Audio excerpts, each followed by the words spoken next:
Isa lang ito sa aming mga pinuntahan, ang Tanawan Village dito sa Baguio. Isa ito sa mga dinadayo ng mga turista dito.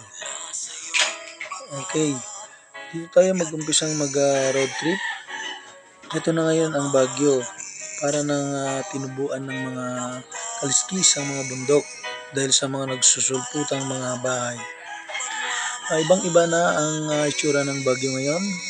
Kung para sa una, nung unang punta ko dito sa Baguio ay hindi pa ganito. Bibihira pa ang mga bahay dyan sa tuktok ng bundok. Pero ngayon, bumalik na ako, ulit. Grabe, hindi ko maisip na ganito na pala ang mga bahay dito sa Baguio. Parang daig pa ang Maynila na. Ang pinagkaiba lang sa Maynila at saka dito ay malamig kahit maraming bahay. At saka tanaw na tanaw mo yung mga tanawin. Diyan kami galing kanina. Pinuntahan namin ang Tanawan Village kung saan makikita ang mga traditional na ginagawa ng mga katutubo tulad ng pagsasayaw at iba pa. Okay, road trip na tayo mula Baguio to 100 Islands, Alaminos, Pangasinan. Via Marcos Highway naman tayo. Ang travel time namin is almost 4 to 5 hours. Mga 10 AM na ang umaga ngayon dito sa Baguio. At palabas na kami ng Baguio, papasok na kami dito sa isang napakagandang tulay na kumukonekta sa isang tunnel na ubod ng ganda ang pagkagawa.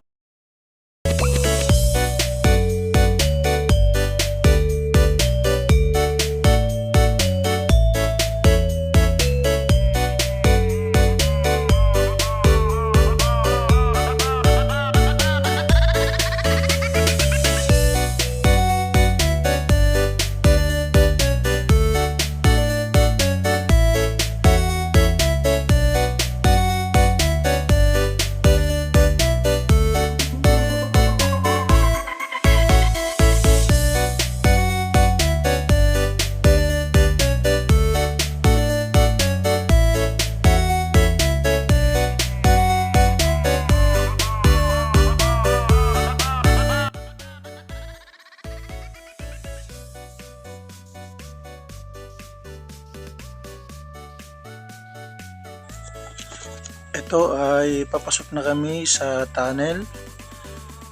Ang parte ng Marcos Highway at Maasin Road hanggang Rosario ito. Ang tunnel na ito ay dinisenyo na maraming bintana upang magsilbing ilaw ang liwanag ng araw na pumapasok sa tunnel na ito.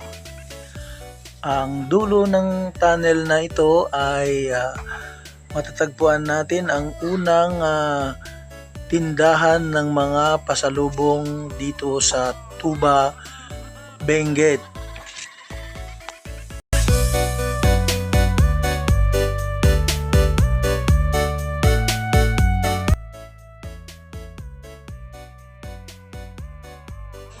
Okay, nakalabas na tayo ng tunnel. Ito na ang unang bilihan ng pasalubong kung ito ay lalabas ka na sa Baguio. Dito ang Tuba, Benguet. Okay, pagpatuloy na natin ang magbiyahe. Pababa na tayo dito sa Marcos Highway, Maasin Road. Papunta rin tayo ng 100 Islands, Alaminos, Pangasinan. Okay, bababa tayo hanggang Rosario.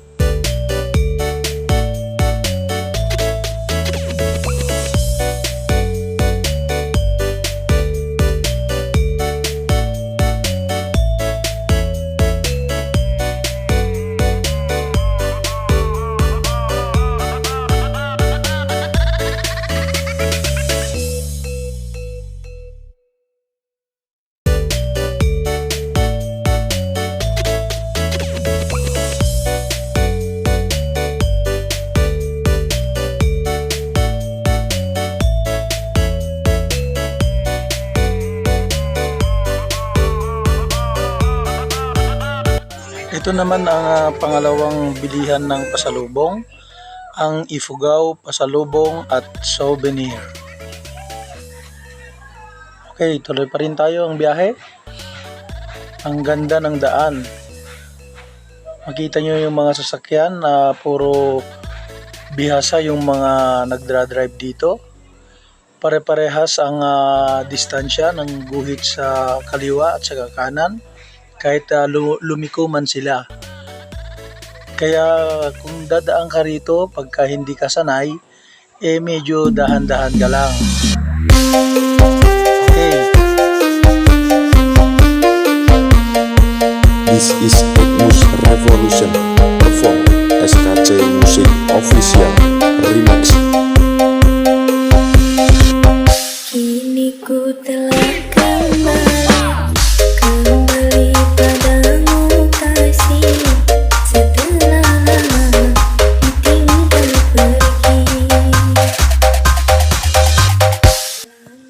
Okay, nandito na kami sa Alaminos sa 100 Island, Pangasinan. Medyo may kalayuan ito. Dulo pala ito at kakalapit ng Zambales na. First time na pumunta si Lolo Terong TV dito.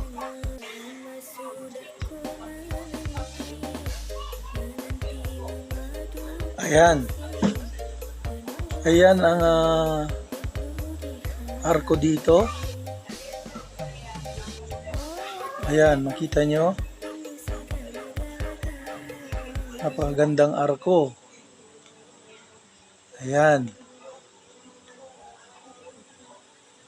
Ang arkong ito ay makikita sa loob ng parke. Ayan, tingnan nyo. Ayan. Kararating lang natin, wala pa tayong pahinga. Pero kailangan nating ikutin agad ang park na ito para sa ganon makapagpahinga na tayo mamaya-maya. Kasi magbibiyahe pa tayo pabalik ng Antipolo. Okay, ipapakita ko sa inyo ang kabuuan ng parke. Ayan, makikita nyo yung mga tindahan ng mga pasalubong. Marami ring mga nakatambay dito at nagpapahinga siguro or kung ano man ang kanilang mga purpose. Ayan naman yung office ng mga turista, tumatanggap ng mga turista. Ayan. Makita nyo dito yung iba-ibang mga tao na nakatambay sa mga puno. Ayan, may mga nagpipicture dito sa arko. Siguro ito yung mga kasama naming mga turista dito. Ayan. Nagpapakuha din sila ng mga kanya-kanyang larawan at kung paano sila mag-post sa harap ng arkong ito, kung saan mo makikita yung nakasulat na 100 Islands, Alaminos City, Pangasinan, Philippines. Okay, punta naman tayo sa dagat. Okay kuya, magandang hapon sa inyong lahat. Pupunta rin kami dito sa tabing dagat nyo. Ayan yung mga Coast Guard po nagbabantay dito. Ayan, nandito na tayo sa tabing dagat. Maraming mga kumukuha ng mga litrato. Marami ring tao dito sa baywalk niya mismo, mga bangka na pare-parehas ang disenyo. Ito yung mga sinasakyan ng mga turista dito na gustong mag-island hopping. Ayan mismo yung mga island. Makikita nyo yung mga island mismo. Ayan. Sa dulo naman, ayan, okay, ayan na yung mga island. Sa dulo, makikita nyo ang isang restaurant na nakadesenyo parang isang floating restaurant siya. At siguro, dyan tayo mamaya kakain pagka nakapaypahinga na tayo. Ayan, makikita nyo yan, yan yung restaurant. Okay, ito naman yung park niya. Yan yung mga park. Ayan, makikita nyo yung mga kainan, sari-sari, o mga upuan, okay. Yan, yung mga bilihan ng mga pagkain. Ito, naghahanap na kami ng makakainan. Ito sa isang hotel. Okay, papasok na kami dito sa isang hotel para tingnan namin kung masarap ang kanilang pagkain. Ito yung isang malaking paru-paro. Okay, tatabi tayo dito sa malaking paru-paro para mayroon naman tayong souvenir sa Pangasinan. Okay, papasok na tayo dito sa loob. Napakaganda at napaka-sophisticated ang restaurant nito. Simple lang siya pero napakalinis. Open na siya. Ang preskong hangin na magmumula sa dagat ang pinaka nagsisilbing hangin dito sa loob mismo ng restaurant na ito. Dito kami ngayon na mag-order ng pagkain kasama ko yung mga sponsor dito sa Maxine na Rendezvous Restaurant. Ayan. Napakaganda. Simple lang siya na pero marami ring tao na pumapasok dito. Sa ngayon siguro kasi wala pang alas 5, mga alas 3 pa lang kaya tapos na siguro nagkainan yung mga tao. Pero marami pa rin namang nakatambay dito. Ito yung ng restaurant. Ayan, napakagandang pagkaayos at napakaluwang. Siguro ma-accommodate nito na hanggang 100 packs. Ito lang sa dining area niya. Mayroon pa dito sa taas. Yan, yung hagdanan papunta sa taas. Ayan.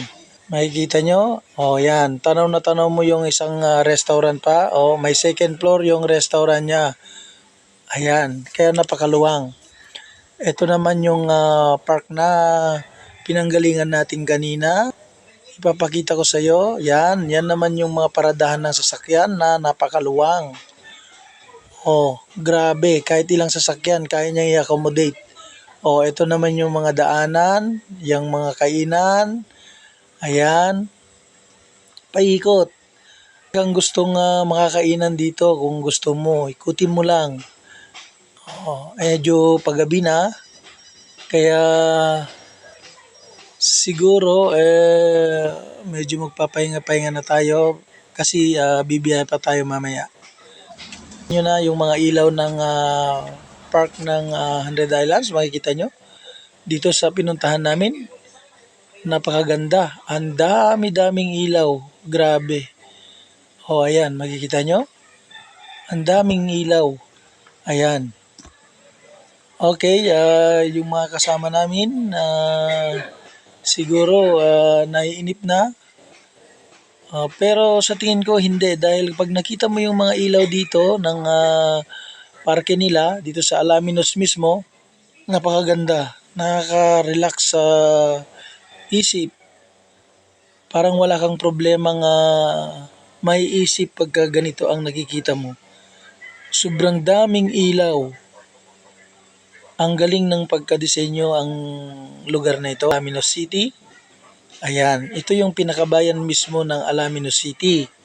Dito naman sa bandang likod ko, yan yung parke kanina na pinanggalingan natin. Dahil medyo naming magpahinga, kaya ipagpatuloy na lang po natin mamaya.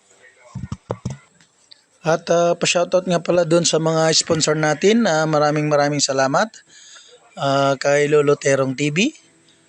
Dahil sa inyo, nakarating kami dito sa Alaminos City, 100 Island, Pangasinan. Okay, maraming salamat po. Ingat tayong lahat sa pagbiyahe natin, pagkapahinga natin mamaya. Okay, thank you.